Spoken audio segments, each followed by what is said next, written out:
saudara-saudara yang terkasih, jumpa lagi dalam Indri hari ini, Selasa 17 Mei dalam pekan kelima masa Paskah. Semoga Anda dan keluarga sehat adanya, dan mereka yang sakit kita berdoa semoga segera dipulihkan.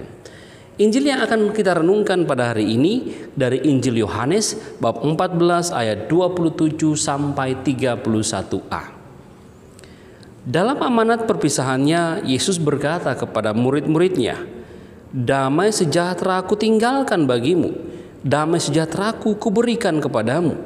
Dan apa yang kuberikan tidak seperti yang diberikan oleh dunia kepadamu. Janganlah gelisah dan gentar hatimu, sebab kamu telah mendengar bahwa aku telah berkata kepadamu, aku pergi tetapi aku akan datang kembali kepadamu. Sekiranya kamu mengasihi aku, kamu tentu akan bersukacita karena aku pergi kepada Bapa-Ku, sebab Bapa lebih besar daripada aku. Sekarang juga aku mengatakan kepadamu sebelum hal itu terjadi, supaya apabila hal itu terjadi, kamu percaya. Tidak banyak lagi aku berkata-kata dengan kamu, sebab penguasa dunia ini datang, namun ia tidak berkuasa sedikit pun atas diriku. Tetapi dunia harus tahu bahwa aku mengasihi Bapa dan bahwa aku melakukan segala sesuatu seperti yang diperintahkan Bapa kepadaku." Demikianlah sabda Tuhan. Saudara-saudara yang terkasih, Yesus dalam Injil hari ini memberikan amanat perpisahan kepada para murid-Nya. Sebagai sebuah amanat, Yesus memberikan wejangan, motivasi, atau dorongan kepada para murid untuk tetap teguh berpendirian dalam kehidupan ini. Yesus mengatakan, janganlah gelisah dan gentar hatimu. Yesus tahu bahwa kepergiannya bisa saja membuat para murid menjadi gelisah.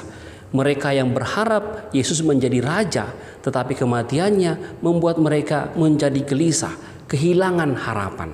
Yesus mengatakan, janganlah gelisah hatimu untuk meneguhkan para murid. Yesus juga tahu bahwa para murid akan menghadapi banyak tantangan, penganiayaan, bahkan dibunuh. Mereka akan berhadapan dengan orang banyak yang menolak mereka. Mereka akan berhadapan dengan penguasa-penguasa negeri yang bisa saja segera memenjarakan dan membunuh mereka. Maka Yesus mengatakan, janganlah gentar hatimu. Yesus melanjutkan bahwa sukacita dalam Yesus lebih berharga daripada kegelisahan dan kegentaran hati. Yesus mengajak para murid-Nya untuk tetap bersukacita dalam dirinya. Yesus menjadi pegangan satu-satunya yang harus dimiliki oleh para murid. Saudara-saudara yang terkasih, apa yang disabdakan oleh Yesus untuk para murid-Nya untuk tidak gelisah dan tidak gentar juga sangat relevan untuk kehidupan kita pada zaman ini. Mengapa demikian? Kita memiliki banyak kegelisahan, pertanyaan-pertanyaan tentang hidup kita, apa yang terjadi besok, bagaimana dengan orang-orang yang kita cintai, di mana mereka berada, apakah mereka baik-baik saja, atau bagaimana apa yang kita hadapi melalui pekerjaan, relasi kita dengan orang lain, tentu saja menimbulkan banyak kegelisahan yang kita jumpai dalam hidup kita.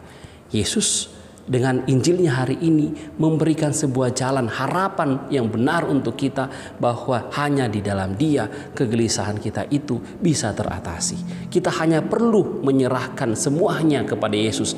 Kita hanya perlu berdoa memohon pertolongannya agar Yesus memberikan ketenangan batin kepada kita. Hal yang kedua tentang gentar. Kita juga takut menghadapi banyak masalah. Kita juga takut menghadapi banyak godaan. Kita takut dan banyak kegelisahan lain sehingga membuat kita gentar. Kita belum berani berjuang. Kita belum berani maju, tetapi kita sudah mengalami kekalahan, ketakutan.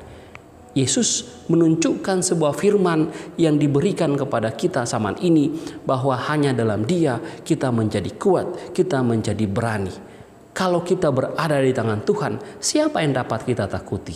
Sikap seperti inilah yang harus kita kembangkan dalam kehidupan kita, bahwa ketika kita berada dalam tangan pengasih Tuhan, ketika kita bersandar pada Yesus, kegelisahan dan kegentaran jauh dari hadapan kita.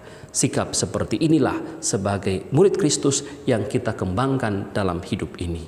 Semoga saya dan Anda semakin hari menumbuhkan iman yang menjauhkan kita dari kegelisahan, menjauhkan kita dari kegentaran, tetapi senantiasa berharap pada Tuhan.